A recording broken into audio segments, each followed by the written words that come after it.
My name is Beatrix, and this is the hardest story I will ever tell. I was a mother, a wife, a woman who had a simple, ordinary life. I had a job, a home, and most importantly, a beautiful 7-year-old son who was my entire world. But in a single day, I lost everything. I lost my job, I lost my son, and eventually I lost my marriage. This is the story of how a homeless dog saved my life when I no longer wanted to live. That morning, I woke up thinking it would be just another normal day. I went to work like I always did, sat at my desk, and started my tasks. But before noon, everything changed. I was called into the office, laid off, just like that. One moment, I had security. The next, I was walking out of the building for the last time, holding a box of my things, feeling like the ground had been ripped out from under me. I walked home in a daze, my mind racing. How would I pay the bills? How would I take care of my son? He depended on me, and now I had nothing to give him. That's when I saw him. A small, dirty dog curled up near a trash can. His fur was matted, his ribs poking through his thin skin. He shivered in the cold, his body weak, but when he saw me, his tail wagged. Just a little, like he still had hope.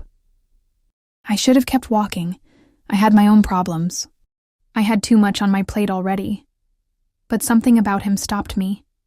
Maybe because in that moment, I felt just like him, alone, abandoned, lost. I bent down and held out my hand. "Hey, buddy," I whispered. He looked at me with tired, desperate eyes. I sighed. I didn't have the strength to save myself, but maybe I could save him. I picked him up, wrapped him in my jacket, and took him home. My son was so happy. He jumped up and down, clapping his hands. He named him Max. He said it was the perfect name. That was the last time I saw my son smile. Because hours later he was gone. I can still hear his voice. "Mommy, look at me." He was playing outside, just in front of the house, running up and down the sidewalk. Max barked excitedly, chasing after him. I was standing by the door, watching them, holding a cup of tea in my hands. It was such a simple, ordinary moment.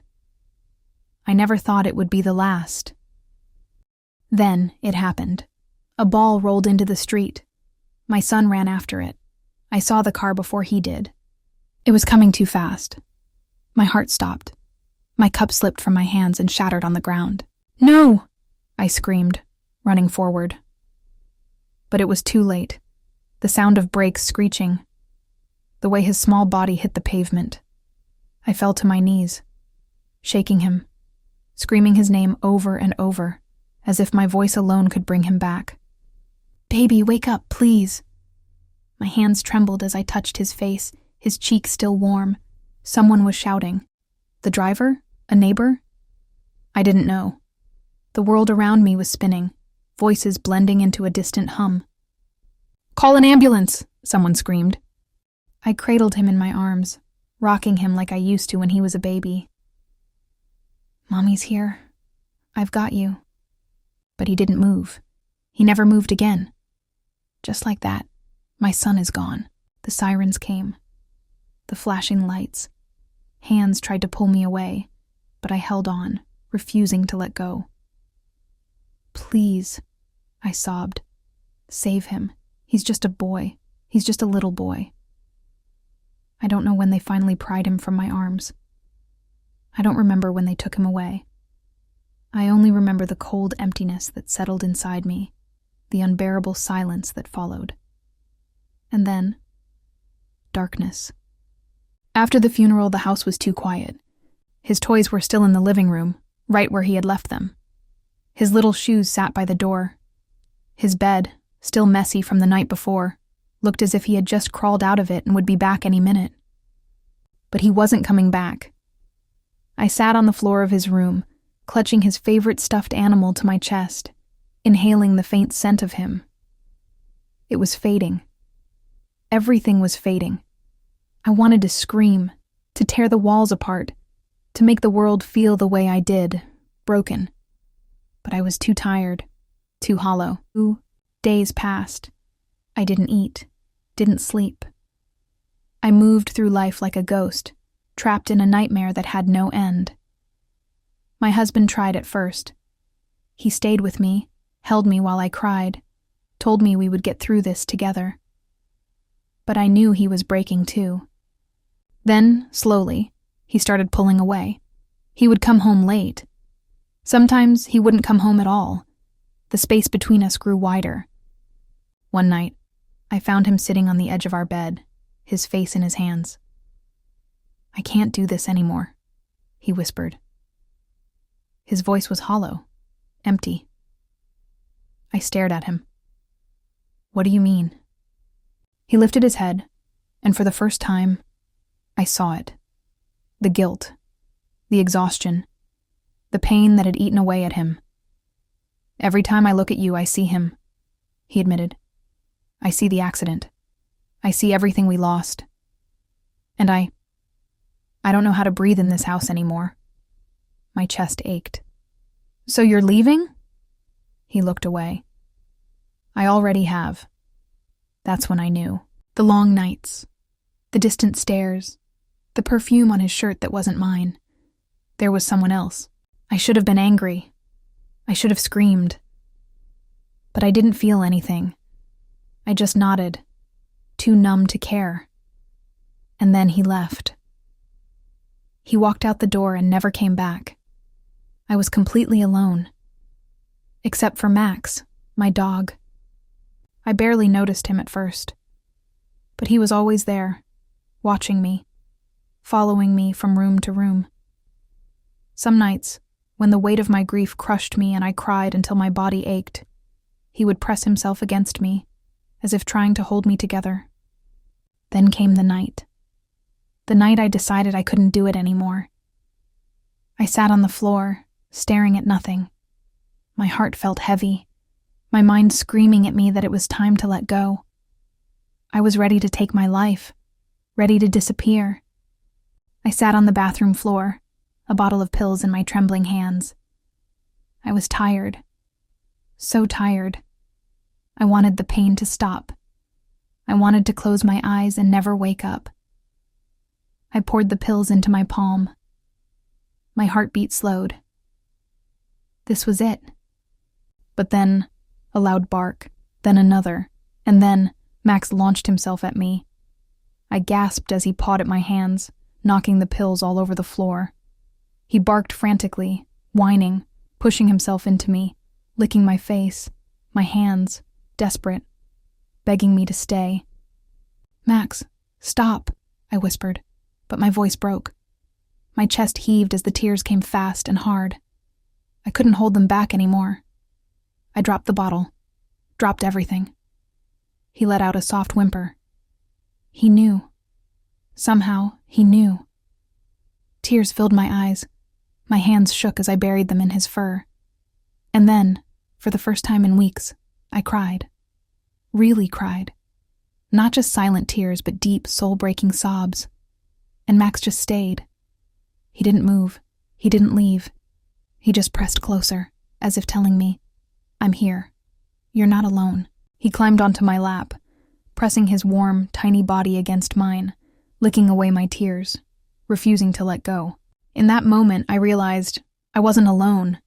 He needed me. He had no one else. And maybe I still had a reason to be here. That night, I didn't leave. And the next morning, when I opened my eyes, he was there, tail wagging, waiting for me. So I got up. Not because I wanted to, but because he needed me. Max became more than just a pet. He became my lifeline. On the hardest days, when grief felt too heavy to carry, he would nudge me with his nose, reminding me to keep going. Some mornings, I still didn't want to get out of bed, but Max wouldn't let me stay in the darkness. He needed me, and somehow, that was enough to make me move. Days turned into weeks. Max made me go outside, made me move, made me breathe. He gave me a reason to wake up, a reason to keep going. One afternoon, I sat in the park, watching him chase a butterfly. He looked so happy, so free, and for the first time in a long time, I felt something stir inside me. Hope. I sat on the grass with Max, brushing through his fur. His eyes slowly closed as he leaned into me, completely trusting. "Do you know what you did?" I whispered. His ear twitched. "You saved me." "Thank you." His tail thumped against the floor, as if he understood.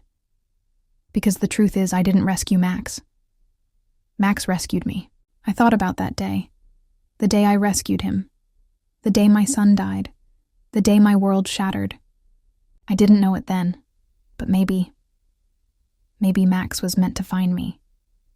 Maybe in saving him, I had unknowingly saved myself.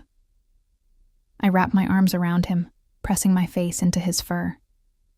"Thank you," I whispered. His tail wagged, and for the first time in a long time, I felt like I was going to be okay. As I look back now, I realize something. Pain has a way of making us believe we'll never heal. It whispers that we'll always feel this broken, that we'll never smile again, that the weight will never lift. And for a long time, I believed that. But Max showed me otherwise. If you're hurting right now, if you feel lost, I want you to know, you're not alone. I know the pain feels unbearable.